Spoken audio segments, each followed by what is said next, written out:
Hello and welcome to another edition of the Jamie Files. Back in 1994, there was a book written by David Icke called "And the Truth Shall Set You Free." And in this book, David Icke talks about the centralized control of power and how in the near future, the powers that be would accomplish the centralized control of power via computers. Well, you fast forward to 2018 and we have Web 2.0, the internet as we know it today. It used to be the World Wide Web, but today we have Web 2.0 with social media, video uploading platforms, and people willingly putting their personal information on the web for everyone to see. So this happened in a fairly short amount of time, and a lot of people didn't even really have time to react. And there's benefits to Web 2.0 and social media because it's fun and you get to connect with people from all around the world, and it's easy to find people from high school and whatnot. But there's also a downside, and that is privacy. And it's also kind of weird that before Web 2.0, the powers that be, if they wanted your information, they had to go through a long process to get it.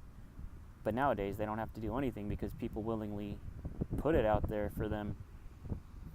And the other thing to remember is that the internet was invented by DARPA, which is a military organization that also develops weapons. So also back in the 90s, there was a movie that came out, I think 1998. The movie was called Enemy of the State, starring Will Smith and Gene Hackman, and I was a big fan of that movie too. In that movie, they introduce GPS technology, and even in the movie, they talk about how the NSA spends all this money every year on developing surveillance technologies, and GPS was one of them. It's this little bug that you could put in people's shoes or people's clothes, and you can track them. And nowadays, it's in everyone's car, it's in this phone that I'm using to record this video. And everybody has to have it. You actually would have a really difficult time living in society without GPS nowadays. Nobody uses a Thomas guide anymore or just uses their memory to get around. It'd be too slow. You'd be way too slow and you wouldn't be able to keep up. So if you want to be able to participate in life and you live in society nowadays, you pretty much need to have a smartphone, you need to have an internet connection, and you need to have GPS. So a lot of people think David Icke is a crackpot. I think a lot of that has to do with the reptilians and the fact that he does talk about the reptilians and how they're a shape-shifting race of aliens that are behind the families that control the world. But, I mean, that aside, I mean, who knows? I mean, at this point, there's such a huge knowledge gap between the average person and the elite at the top of the power pyramid. I mean, who really knows? You'd be pretty arrogant to think that you know everything. And so I'm not saying that I even know whether reptilians are real or not.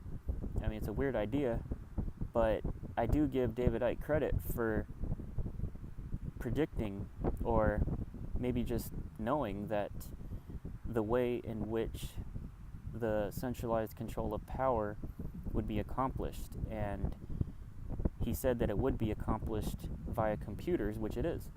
And another thing too about the internet is the internet is the central location in which people look up information.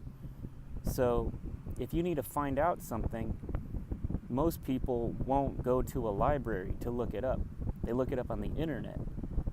And the other thing is, if you talk to most people, if something doesn't exist on the internet, they actually believe that it doesn't exist. And that's not true. They forget that